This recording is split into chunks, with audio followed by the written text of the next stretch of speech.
What up, guys? Welcome to Be Invincible. This is a podcast about self-reflection, about fighting, about becoming a better you, becoming a better person, and different ways you can do that. So without further ado, let's get started right into it. Episode 1, Introduction.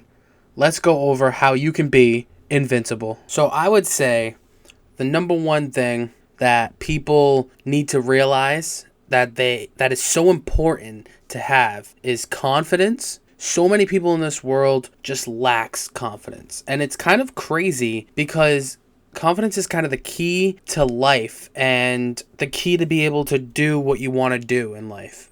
I think nothing can really be possible if you don't have that confidence to go out there and actually try and actually shoot for what you want. I feel like confidence will always be superior to everything else. Don't get me wrong, hard work is necessary. Dedication is necessary. You need all these things to kind of align together, but confidence is probably the number one most important trait that a person can have. Because if you wake up in the morning and you tell yourself, I'm going to go and do this, I know I can do it, whether I have the time or whether I am tired or whether the world itself does not want me to be able to do this, I will find a way to go out there and get it done. And that is the strongest thing someone can possibly do. There's almost 99% possibility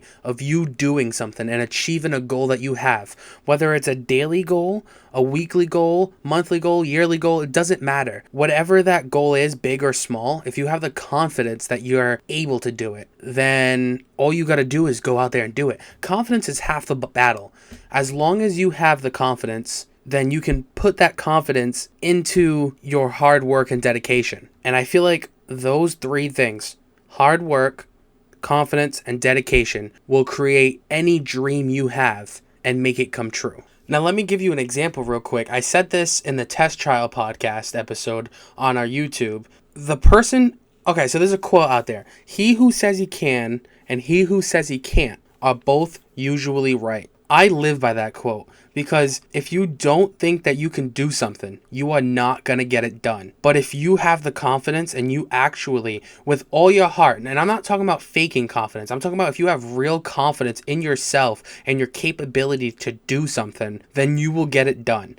What's so funny about the human brain and the mind itself is that you cannot fake confidence. It is literally impossible to trick yourself into having confidence. The only way you can get it is every single day you fight for it. Every single day you wake up and you work on yourself. You work on that confidence. There's no way you can just fake confidence because it takes, whether it's days, weeks, months, it takes so much time to tell yourself, listen, I can do this. I know I can get it done with the amount of time I want to. Whether it takes longer, that's okay. It's going to get done. The only way you can build up confidence, and here's actually a really cool piece of homework you can do. If you are someone who is lacking confidence of any sort, the best thing you can do is find a very tiny goal and tell yourself, I can get this done. Work on that and get it done. Because every single task that you get done while telling yourself you can will give you more and more confidence to be able to do that stuff. Because the only reason most people lack confidence in general is because they do not feel like they have done enough to prove that they can do something. So if you get all these little tasks and you take away from this huge big task, let's pretend, let's go something extreme, running for president. Let's pretend you're someone that wants to run for president and it's such a huge task and you don't have the confidence. You don't think you can do it. You break it down into these very small groups. It's just a little piece of a chunk. It's like, okay, well, I got to get my public speaking better because right now I'm saying a lot of and there's a lot of pausing. There's a lot of speech impediments, whatever it is, pronunciation, empathy, whatever your problem is. you work on it. So let's say it's public speaking. Okay, now grab a little tiny piece of a task out of public speaking, because you can't just work on public speaking in one day either. So because of how big that's a task. Now, it might not be as big as your overall task being a president, but public speaking is still pretty big. So you might have to break it down more than once. You might have to break it down 5 times. But at the end of the day, you'll eventually come to a task that is manageable to do in a smaller time frame than the others. For public speaking, it could be, okay, well, I want to speak in front of 3 people at the same time and hold a conversation. So you can work on that. You can make that happen, whether it's posting videos online to get your speaking better, whether it is going out there and doing something for volunteer work or charity. No matter what it is, you can work on your confidence by getting these tasks done. And once you complete it, you'll realize, wow, I actually did it. That means I can move on to the next thing. And when you do that next thing, it's going to be the same feeling. And it's like, whoa, I actually did it. Until you have all these little tiny tasks that you just completed and you don't even realize it. By the time you've done them all, you're already better at public speaking. Now, public speaking isn't even a problem because you broke it down into a bunch of separate little problems and fixed each and every one of them until your public speaking got better. It's almost like a division, or it's like a math problem. When you are doing math and you're working with huge numbers, you can't just go off the top of your head with these huge numbers. No, you got to break it down. Whatever you got to do to make the problem easier. It's the same thing as life as it is in math. And now all these people out there are like, whoa, math, I never thought I could actually use it in real life. And even though it's not the same, it has stuff to do with it. You need to break down your problems into smaller categories until they get so small that you can actually manage them and complete them one by one. Everybody talks about, I don't have enough time. I don't have enough time. I don't think that's true.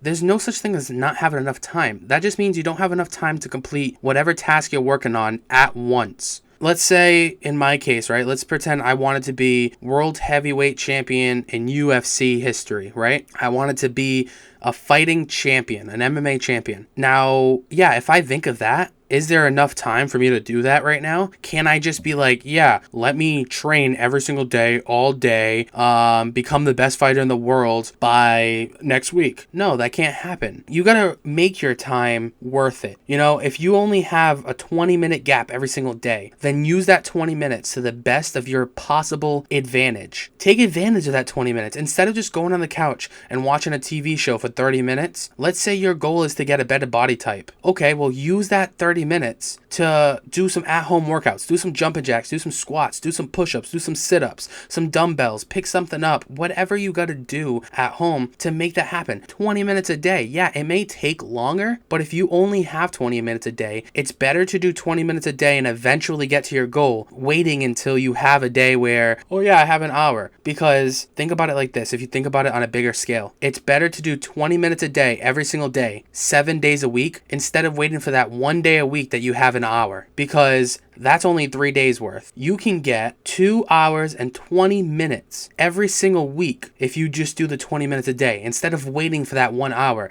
Hey, if there is a day you have an hour, great. Guess what? Use the whole hour that day and use 20 minutes for every other day, because if you take advantage of time, it's called time management. If you take advantage of time and you take advantage of what you can get done in small windows every single day, or even if you do have an hour every single day and they're separated, you got 20 minutes here, 20 minutes there, 20 minutes there. Again, use it to your advantage. Every single time you have that time, do what you need to do to complete your goals. It doesn't have to be today. It doesn't have to be tomorrow. It doesn't even have to be this year. Eventually, if you really want that goal bad enough, you use that time and you will get there. And I feel like so many people kind of overlook that fact. So pretty much just make sure to use your time wisely. Don't go around wasting any time, because there's not enough hours in the day for you to waste even 1 second. Alright, so moving on to the next topic I wanted to talk about is kind of a couple examples of a few things you can make your life better. The number one thing, and I feel like it's such an important topic, is positive mindset. It is so important to have a positive mindset because if you fill yourself with negative energy, it's going to come across and affect your life in a negative way. If you're constantly thinking negative, or if you're constantly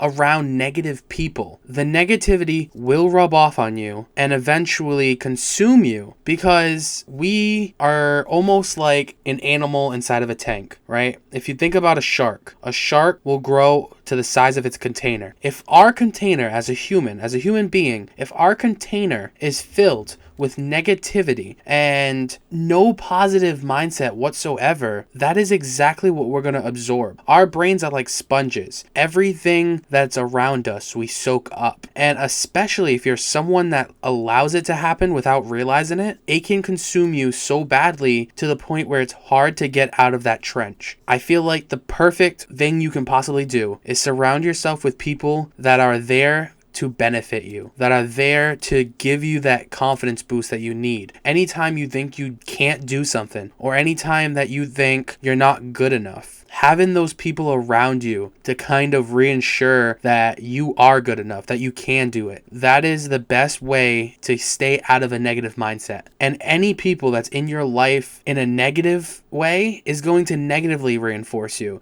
meaning they're going to agree with you. They're going to kind of make you think like, wow, okay, well, if they don't think so, then why should I think so? Basically, if they think that you're not going to go somewhere in life, then you kind of reinsure yourself like, yeah, they're probably right. I'm not going to go anywhere in life. So the best thing you can do is surround yourself around the people who are not yes men, because you don't want yes men in your life. All they do is say, yeah, yeah, yeah. And they kind of make you believe that you're on the right path, even if you're not.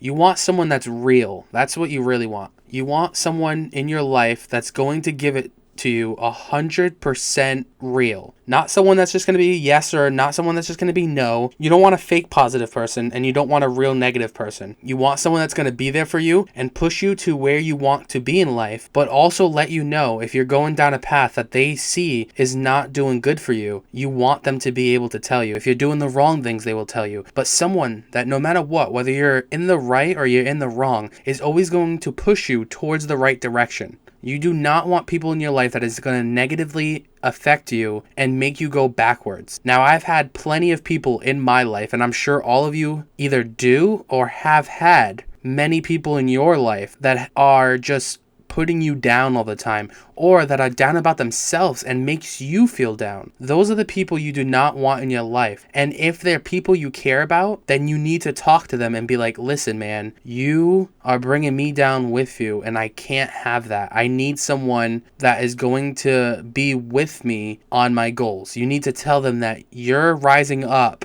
and you want them with you, and you can't have them bringing you down. And if they are really that good of a friend, or that good of a family member, or that good of a girlfriend, a boyfriend, or whatever, if they're an important person in your life and they care about you like you care about them, then they will understand and they will try to do better. So, touching up on negativity and mindset, I feel like a big thing people don't realize is that a negative mindset can be really bad for the mental health. So basically, if you're someone that is always thinking negative, you kind of fall into this depression state, this anxiety state, where you always think something bad's going to happen and you always expecting failure. And I'm sure a lot of you out there are experiencing this. And I've experienced this in the past. And honestly, I still struggle to this day with it. But the best thing I've ever did was just kind of take a step back every time I feel that way and think about, okay, well, what do I want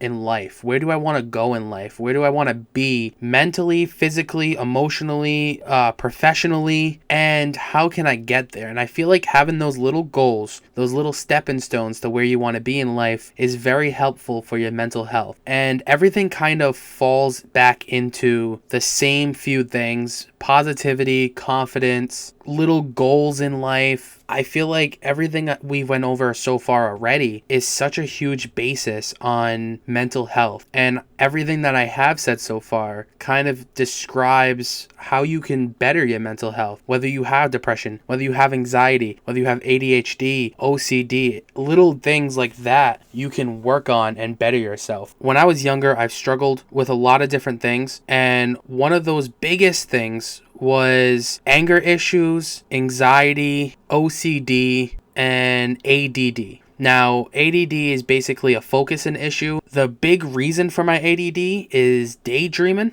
I am someone that overthinks stuff, and I daydream way more hours than I would like to every single day, to the point where some of my daydreams can even change my emotion state where I'm actually angry about what I'm thinking about. And it's something I've worked on for a long time. Now, with my anger, and I feel like a lot of you out here probably have this situation, is you let your anger get out of control, you do things you regret, and you kind of lash out at people that you don't mean to. Now, I've worked on this my whole entire life, and my anger issues is probably the number one thing that I'm most proud of that I've actually feel like I fixed on so high of a level compared to where I was as a kid. When I was really young, my anger issues got the best of me. I was always in street fights. I was always doing stupid stuff. I was lashing out on people for no reason. And I feel like the best thing I could have done was find something that clears my head, that makes me happy. Now, in my case, a lot of that is fighting. A lot of that is training, and a lot of that is filmmaking. Fighting I got into at a very early age of about 9 years old, but at 14 is when I really started liking the sport itself. And not just the part about fighting. I really enjoyed everything about it. The dedication, the hard work that you put into it. Actually, when I was 14, it was probably when everything started getting better for me, because at 14, I also had another thing in my life, and that was filmmaking. For the very first time, I made my first YouTube video, and I had a blast doing it. And at 14 years old, I felt like my anger was starting to go away at a drastic change. I found something that I really wanted to do with my life and that I enjoyed. So if I could give you any piece of advice for anger specifically, it's find something you love. And it doesn't only help anger. It helps with my ADD due to the fact that when I'm fighting or when I'm filmmaking, I'm not thinking about that stuff. I'm not thinking about anything that gets me angry. I'm not thinking about any of my daydreams. I'm not overthinking absolutely anything in this world. Only thing I am thinking about is what I am doing, whether it is fighting, whether it is training, whether it is filmmaking. And still to this day, those two things are what get me through any emotional state I ever have. I'm not gonna lie, I still suffer through some anxiety, and it is tough. It's not easy to have a high anxiety, and you never know when it can kick off. But the best thing you can do is, in those situations, take a step back, think about what you like to do, what you want in life, and try to go to a place where you can do whatever it is that you love doing that can make you happy. The best thing that I would say is, like I touched on before about time management, those 20 minutes you have. If you have a goal, usually your goals are the best distraction for your anger, your anxiety, your depression. Because if you're working towards that, you're not thinking about any of the negative stuff in your life. You're thinking about those, even if it's just the 20 minutes a day, it at least gives you 20 minutes to kind of not have to worry about anything in the universe. You never have to worry about your problems. And it's not running away. It's going into something with a clear mind. It's so that you can take that time to do what you like, to clear your mind, to just think about that, so that when you're done, it's a lot easier to handle the stress. It's a lot easier to handle the rest of your day. A lot of power lifters, a lot of weightlifters, and all these guys who do sports, their workout time is actually their best time of the day, because they get to do that and just involve themselves in that entire process. So when they're done, it's nice and easy the rest of the day, because they got out that stress while doing what they had to do. So if you guys are feeling depressed or angry or just stressed out, find something that you love to do and try to do it throughout the day to make the rest of the day easier. Whatever you got out of this podcast, take what you want out of it. Even if 1 minute of this podcast kind of reflects on a way you're feeling, then I've accomplished my mission, because all I want is to be able to give you some kind of advice of something that I went through, so that you don't have to go through that same exact thing. And I don't know how good this podcast came out, but I had fun. I appreciate you guys so much for all the support, and hopefully you guys have enjoyed this. You can check out any of my social medias. Thank you very much. And remember one very important thing: be invincible.